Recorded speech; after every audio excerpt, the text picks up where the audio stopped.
ఇంకా ఏం చెబుతాడో తెలుసా మీ జగన్? ఇంకా ఏం చెప్తాడో తెలుసా మీ జగన్? ఇది చంద్రబాబుకు కూడా చెప్తా. తెలుసా చంద్రబాబు? తెలుసా ఎల్లో ముఠ? తెలుసా? జగన్కి నా అనేవాళ్ళు నా తోబుట్టువులుగా భావించే నా పేద అక్క చెల్లెమ్మలు అని చెప్పి కూడా గర్వంగా చెప్తాను.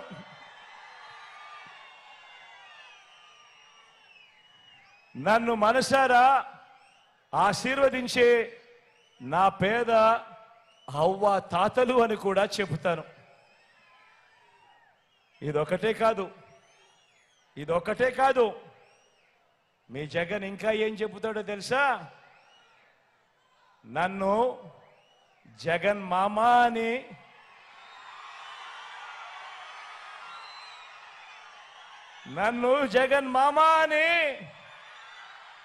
ప్రేమగా పిలిచే నా చిన్నారులు అని కూడా గర్వంగా చెప్తాడు మీ జగన్.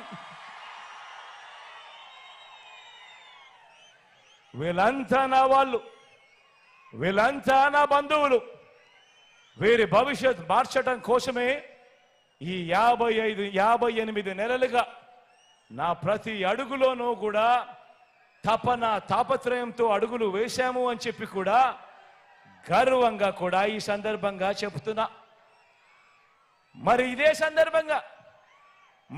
సందర్భంగా నేను చంద్రబాబు నాయుడు గారిని కూడా ఒక మాట అడుగుతా ఉన్నా. ఇదే సందర్భంగానే చంద్రబాబు నాయుడు గారిని కూడా ఒక మాట అడుగుతా ఉన్నాను. అయ్యా చంద్రబాబు, నువ్వు 14 ఏళ్ళు ముఖ్యమంత్రిగా చేశావు కదయ్యా, 3 సార్లు ముఖ్యమంత్రి అని కూడా చెప్పుకుంటావు కదయ్యా. మరి 14 ఏళ్ళు సీఎంగా చేశావు, 3 సార్లు ముఖ్యమంత్రిగా కూడా చేశానని చెప్పుకుంటావు. మరి నీ పేరు చెబితే కనీసం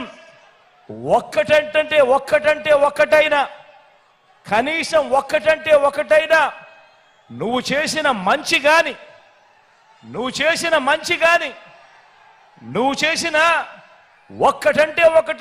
చేసిన స్కీమ్ గాని నీ పేరు చెబితే ఏ ఒక్కరికైనా గుర్తుకు వస్తుందా చంద్రబాబు అని అడుగుతా ఉన్నాను. 2 చేతులు పైకెత్తాలి బా, 2 చేతులు పైకెత్తాలి. ఇలా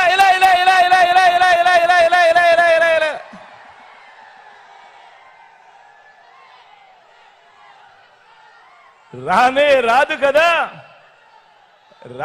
రాదు కదా. పైగా చంద్రబాబు పేరు చెప్తే ఆ పేదలకు గుర్తుకు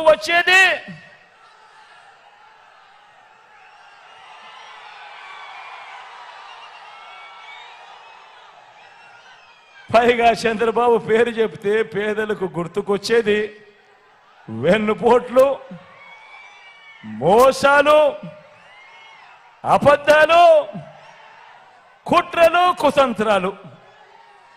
ఇవి చంద్రబాబు పేరు చెప్తే గుర్తుకొచ్చేటివి. అందుకే జగన్కి నా అనేవాళ్ళు రాష్ట్రమంతటా కూడా కోట్ల మంది ఉంటే చంద్రబాబుకు మాత్రం నా అనేవాళ్ళు ఎవరో తెలుసా? మన రాష్ట్రంలో అయితే ఎవరూ లేరు, పక్క రాష్ట్రంలోనే అందరూ నాన్నలో కలిసే.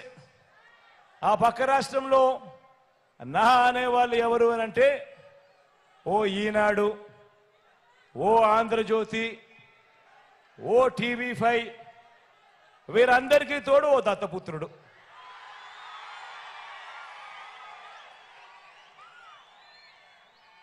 వీళ్ళందరూ కలిసి గ్రామాన ఏర్పాటు చేసుకున్న జన్మభూమి కమిటీల దొంగల ముఠ. వీళ్ళంతా కూడా మన రాష్ట్రాన్ని దోచుకున్నది వీళ్ళంతా కూడా పంచుకోవడం.